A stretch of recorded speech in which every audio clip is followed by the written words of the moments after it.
অবশেষে পদ ছাড়লেন মোহাম্মদ শাহাবুদ্দিন, ভারপ্রাপ্ত রাষ্ট্রপতি স্পিকার হাফিজ উদ্দিন। নানা বিতর্কের কেন্দ্রে ছিলেন শাহাবুদ্দিন, পদত্যাগে বিরোধী দলের স্বস্তি, গ্রেফতার দাবি এনসিপির। গণভোট ইস্যুতে সরকার সংবিধানের দোহাই দিচ্ছে ডক্টর শফিক, জুলাই সনদ বাস্তবায়নের আশ্বাস ফখরুলের।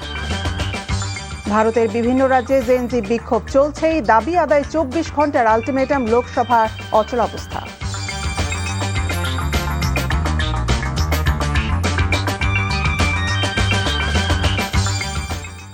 আসসালামু আলাইকুম, ইফাতারা সুরভি স্বাগত জানাচ্ছি এনটিভির রাতের খবরে। দেখছিলেন আই গ্যাস ইউনাইটেড সংবাদ শিরোনাম, এবার পুরো খবর।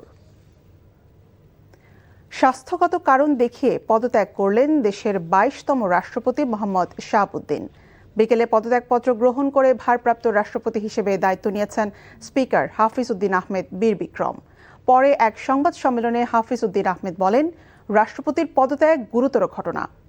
এই পদত্যাগের মধ্য দিয়ে সব ধোঁয়াশা কেটে গেছে। আরও বলেন, মাফিয়া সরকারের আমলে নির্বাচিত হলেও রাষ্ট্রপতি বর্তমান সরকারের প্রতি সমর্থন ও শ্রদ্ধা দেখিয়েছেন সবসময়। খান আলামিনের রিপোর্ট। গত কয়েকদিন ধরেই রাষ্ট্রপতি মোহাম্মদ শাহাবুদ্দিনের পদত্যাগ ঘিরে নানা গুঞ্জন ছিল। অবশেষে তার অবসান হলো। পদত্যাগপত্রে তিনি উল্লেখ করেন গুরুতর অসুস্থতার কথা। বলেছেন, হৃদরোগ, উচ্চ রক্তচাপ, ডায়াবেটিস ও কিডনি জটিলতায় ভুগছেন তিনি। মাঝে মাঝে ক্ষণিক অচেতন হওয়ার কথাও জানিয়েছেন। শারীরিক ও মানসিক অসামর্থ্যের কারণে রাষ্ট্রপতির দায়িত্ব পালন সম্ভব নয় উল্লেখ করে তিনি সংবিধানের 50(3) অনুচ্ছেদ অনুযায়ী পদত্যাগের কথা জানিয়েছেন। বিকেল 5টা 1 মিনিটে এই পদত্যাগপত্র স্পিকার হাফিজউদ্দিন আহমেদের কার্যালয়ে পৌঁছায়। সাথে সাথেই তিনি সেটি গ্রহণ করেন। মহামান্য রাষ্ট্রপতি জনাব মোহাম্মদ শাহাবুদ্দিন 5টা 1 মিনিটে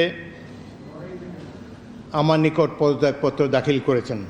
সংবিধানের 54 অনুচ্ছেদ অনুযায়ী নতুন রাষ্ট্রপতি নির্বাচিত না হওয়া পর্যন্ত ভারপ্রাপ্ত রাষ্ট্রপতি হিসেবে দায়িত্ব পালন করবেন স্পিকার।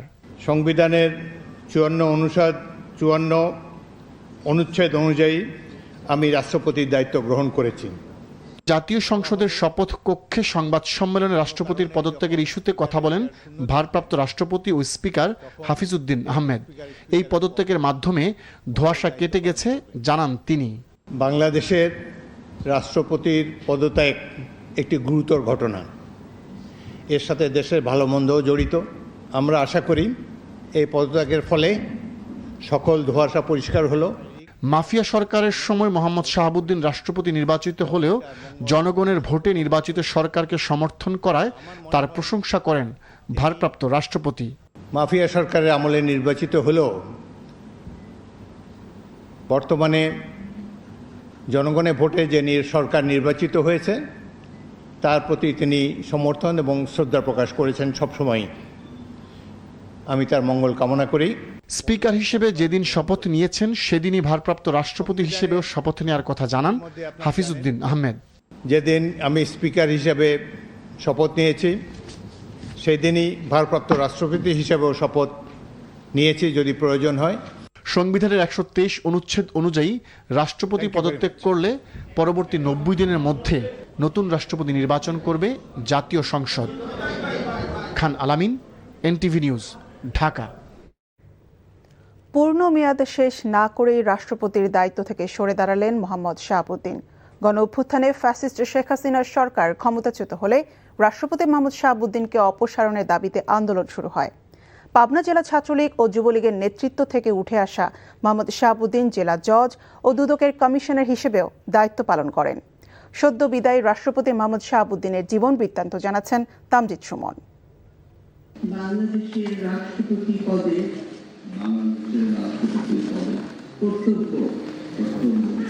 2023 সালের 24 এপ্রিল গণপ্রজাতন্ত্রী বাংলাদেশের 22তম রাষ্ট্রপতি হিসেবে শপথ নেন মোহাম্মদ শাহাবুদ্দিন।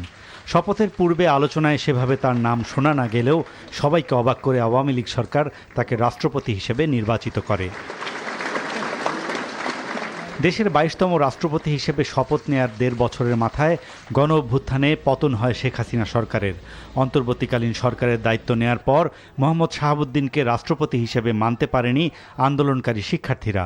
ফ্যাসিস্ট সরকারের সহায়ক দাবি করে তাকে অপসারণের দাবি জানায় তারা।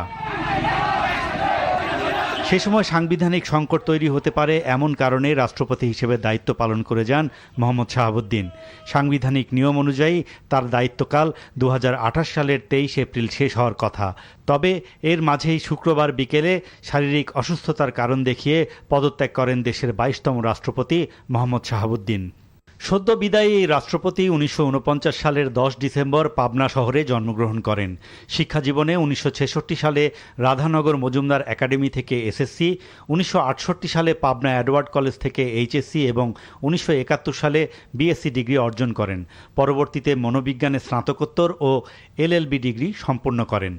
মোহাম্মদ শাহাবুদ্দিন পেশাগত জীবনে একজন বিচারক, প্রশাসক হিসেবে সুপরিচিত। 1982 সাল থেকে চাকরি জীবনে অতিরিক্ত জেলা ও দায়রা জজ হিসেবে দায়িত্ব পালন করেন তিনি। পরবর্তীতে 1998 থেকে 2000 এই 2 বছর প্রধানমন্ত্রী কার্যালয়ের পরিচালক হিসেবে দায়িত্ব পালন করেন সদ্য বিদায়ী এই রাষ্ট্রপতি। গত 3 মাস ধরে মাননীয় প্রধানমন্ত্রীকে সালাম করতে গেলে উনি আমার সালাম নিতেন না। তা আমি দেখতাম যে ওনার চরণের ধুলো আমি পাই না। আমার মিশ্র প্রতিক্রিয়া হচ্ছিল যে উনি কেন আমার সালাম নেন। অবসরের পর 2011 থেকে 2016 পর্যন্ত তিনি দুর্নীতি দমন কমিশনের কমিশনার হিসেবে কাজ করেন। তার নেতৃত্বে পদ্মা সেতু প্রকল্পের দুর্নীতির অভিযোগের অনুসন্ধানে বিশ্বব্যাংকের অভিযোগকে ভিত্তিহীন হিসেবে চিহ্নিত করে রিপোর্ট উপস্থাপন করা হয়েছিল। রাষ্ট্রপতি মোহাম্মদ শাহাবুদ্দিন মুক্তিযুদ্ধের একজন সংগঠক ছিলেন। মুক্তিযুদ্ধ চলাকালে তিনি পাবনা জেলা স্বাধীন বাংলা ছাত্র সংগ্রাম পরিষদের আহ্বায়ক হিসেবে দায়িত্ব পালন করেন। রাজনৈতিক জীবনে তিনি পাবনা জেলা ছাত্রলীগ ও যুবলীগের সভাপতি দায়িত্ব পালন করেন। এছাড়াও 2020 সালে আওয়ামী লীগের উপদেষ্টা পরিষদের সদস্য নির্বাচিত হন তিনি।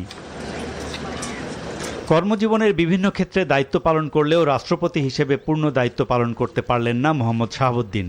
মেয়াদ পূর্ণ হওয়ার প্রায় 1.5 বছর আগেই পদত্যাগ করলেন বিদায়ী এই রাষ্ট্রপতি। Tamjid Suman, NTV news, Dhaka. সংস্কার থেকে মুখ ফিরিয়ে কর্তৃত্ববাদী শাসনের দিকে ফিরে যাচ্ছে বিএনপি বলে মন্তব্য করেছেন জামাতে ইসলামীর সেক্রেটারি জেনারেল মিয়া গোলাম পরোয়ার। শুক্রবার রাজধানী কৃষিবিদ ইনস্টিটিউটে জুলাই আকাঙ্ক্ষা বাস্তবায়নে পেশাজীবীদের দায়বদ্ধতা বিষয়ে এক আলোচনা সভায় এ মন্তব্য করেন তিনি। গণভোটে 5 কোটি মানুষের মতামতকে বৃদ্ধাঙ্গুলি দেখিয়েছে বিএনপি অভিযোগ করে বলেন, জুলাই সনদ বাস্তবায়ন ছাড়া যারাই প্রধানমন্ত্রী হবেন তারাই এক একটা হাসিনা হয়ে উঠবেন। বিএনপি ফ্যাসিবাদী হয়ে উঠতে পারবে না বলেই গণভোটের রায় তারা বাস্তবায়ন হতে দিচ্ছে না বলেও মন্তব্য করেন গোলাম পরোয়ার। সংসদে জুলাই সনদ বাস্তবায়ন না করলে গণভোটে অংশ নেওয়া 70% ভোটার রাস্তায় নামতে বাধ্য হবে বলেও হুঁশিয়ার করেন তিনি। বাংলাদেশ সিভিল সার্ভিস বিসিএস এর 45তম ও 46তম ব্যাচে নটরডেম কলেজের সাবেক শিক্ষার্থীদের সংবর্ধনা দিল ক্লাব নটরডেমিয়ান্স বাংলাদেশ লিমিটেড সিএনবিএল।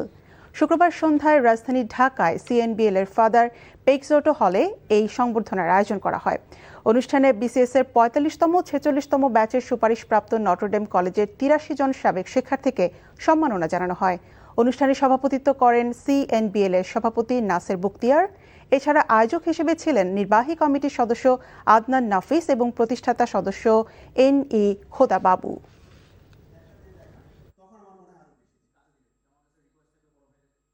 তো এখানে আসলে আমরা বিভিন্ন ক্যারিয়ার সিনিয়রদেরও দাওয়াত দেই যেন সবার মধ্যে একটা সম্পর্ক তৈরি হয় এবং প্রফেশনাল কাজের জন্য তারা একজনকে হেল্প করতে পারে। বিশেষত করে নটরডেম যে সমস্ত ছেলে পেলে এখন ন্যাশনাল বিল্ডিং কাজ করবে নিশ্চয়ই তার পরবর্তী প্রফেশনাল লাইফে তারা খুব ভালো করতে পারে।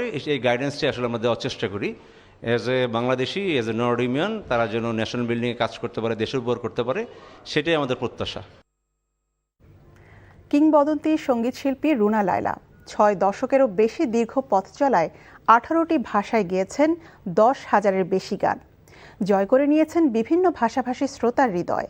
দেশের অন্যতম প্রধান সাংস্কৃতিক প্রতিষ্ঠান শিল্পকলা একাডেমিতে প্রথমবারের মতো একক সঙ্গীত সন্ধ্যায় কালজয়ী শ্রোতাপ্রিয় গান গেয়ে শিল্পী শ্রোতাদের উপহার দিলেন স্মরণীয় অনন্য এক সন্ধ্যা।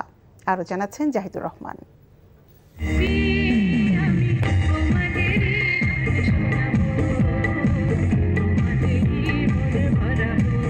আন্তর্জাতিক খ্যাতি, রাষ্ট্রীয় পদকসহ অসংখ্য পুরস্কার ও সম্মাননা। তবুও দীর্ঘ 62 বছরের ক্যারিয়ারে শিল্পকলা একাডেমি কখনো ডাকেনি কিংবদন্তি সঙ্গীতশিল্পী রুনা লায়লাকে।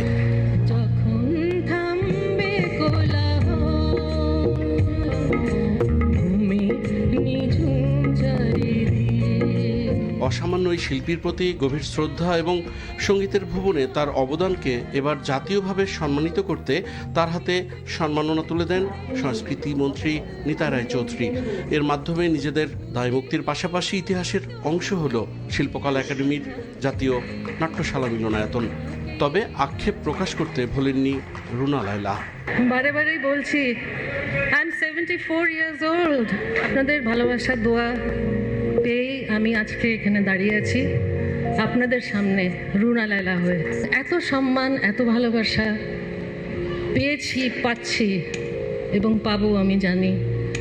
তার জন্য আমি আবারও আপনাদের ধন্যবাদ জানাচ্ছি।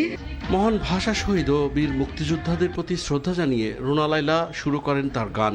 একে একে গৌরবময় সঙ্গীত জীবনের 10টি গান গেয়ে মন্ত্রমুগ্ধের মতো আচ্ছন্ন করে রাখলেন গোটা মিলনায়তন।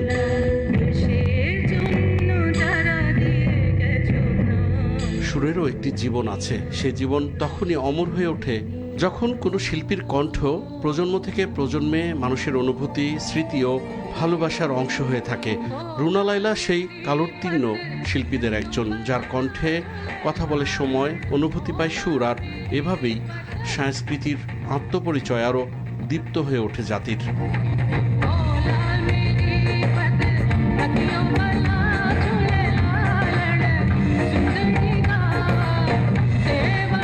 Zahidur Rahman, NTV news, Dhaka. খবর শেষ করছি, যাবার আগে আই গ্যাস ইউনাইটেড শিরোনামগুলো জানাবো আরেকবার। অবশেষে পদ ছাড়লেন মোহাম্মদ শাহাবুদ্দিন, ভারপ্রাপ্ত রাষ্ট্রপতি স্পিকার হাফিজ উদ্দিন। নানা বিতর্কের কেন্দ্রে ছিলেন শাহাবুদ্দিন, পদত্যাগে বিরোধী দলের স্বস্তি, গ্রেফতার দাবি এনসিপির।